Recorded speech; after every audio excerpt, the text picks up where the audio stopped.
1 in 100 births used to end with the mother dead. Not 1 in 100 women over a lifetime, 1 in 100 births. And your ancestors didn't have one birth. They had 5, 6, 7 or more.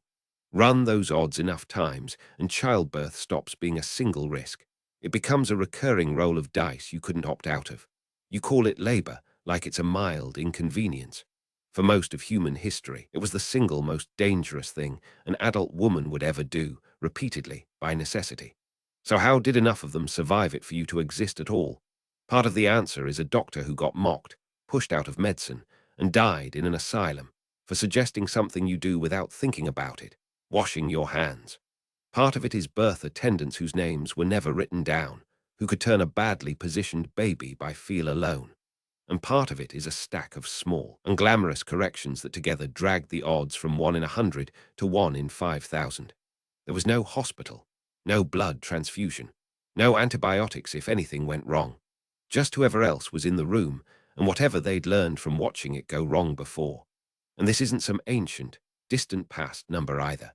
As late as 1900, in Sweden, one of the more advanced countries of its era, roughly 1 in 400 births still ended in the mother's death. In the United States that same year it was worse, closer to 1 in 120. Today, in high-income countries, that number sits around 1 in 5,000, a roughly 50-fold drop, and most of it happened inside the last 100 years. So what was actually killing them? Bleeding nobody could stop, labor that stalled for days with no way to intervene, and infection introduced, often enough, by the very people trying to help. That last one is the part almost nobody tells you, and it's the most damning. In the 1840, in Vienna, one maternity ward run by doctors had a death rate several times higher than the ward next door, run by midwives. A physician named Ignaz Semmelweis noticed something specific. The doctors were coming straight from performing autopsies to delivering babies, without washing their hands in between. He introduced a simple chlorinated hand rinse. Deaths on that ward dropped by roughly 90%, almost immediately. He couldn't explain why. Germ theory didn't exist yet. He just had the data, and the data was undeniable. If a 90% drop from something this simple is the kind of evidence that gets you, hit subscribe. This channel digs into exactly this kind of overlooked fix on repeat. The medical establishment mocked him anyway. He was pushed out of his position and died in an asylum in 1865, still trying to convince people to wash their hands. Germ theory proved him completely right, a matter of years after he was already gone. For untold thousands of years before any of that, birth wasn't attended by doctors at all. It was attended by other women, usually the ones who'd survived it themselves. Experience passed hand to hand, not written down, because for most of that time nothing was written down at all.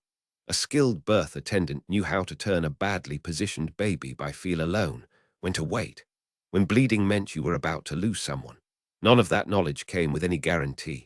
It just improved the odds slightly against something you couldn't opt out of and couldn't fully control either. And when it went wrong fast.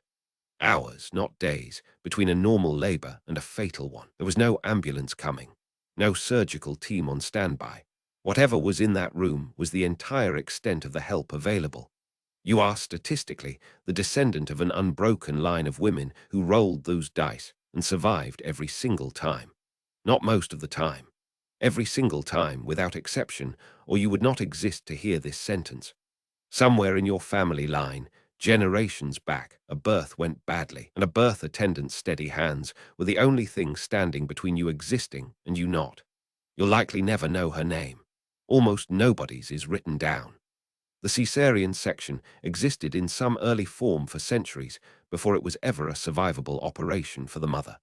For most of its history, it was reserved for when the mother was already dying or dead, an attempt to save the child alone. It didn't become something a mother could reliably survive until the late 1800, with proper anaesthesia and later antiseptic technique. Before that, an obstructed birth wasn't a complication you treated. It was, very often, a death sentence with a timer already running. So the actual story here was never one invention. It's a slow, hard-won stack of small corrections. Attendants who learned by watching. A doctor mocked for suggesting people wash their hands. Anaesthesia. Antiseptic surgery. Eventually, blood transfusion. Each one closing a gap that used to be fatal.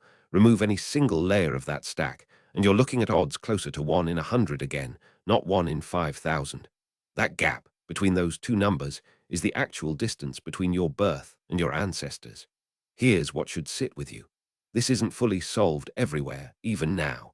In parts of the world without reliable access to modern maternal care, the risk today still sits far closer to 1900 than to wherever you're reading this from. The coin flip your ancestors lived with hasn't disappeared globally. It's just stopped being universal. So the next time you hear someone was born in some distant year, don't just picture the baby. Picture the actual room, the actual risk, the actual attendant, whoever she was, doing everything she knew how to do with nothing but her hands and her experience. You don't exist because birth was ever safe. You exist because every single time it mattered, someone made it through anyway. If a doctor getting mocked for washing his hands is the kind of overlooked medical fix that gets you thinking, this channel's video on how anyone survived before antibiotics picks up exactly where Semmelweis left off. Ah, I understand. Follow, and see you next time. For another thing, you'll never look at the same way again.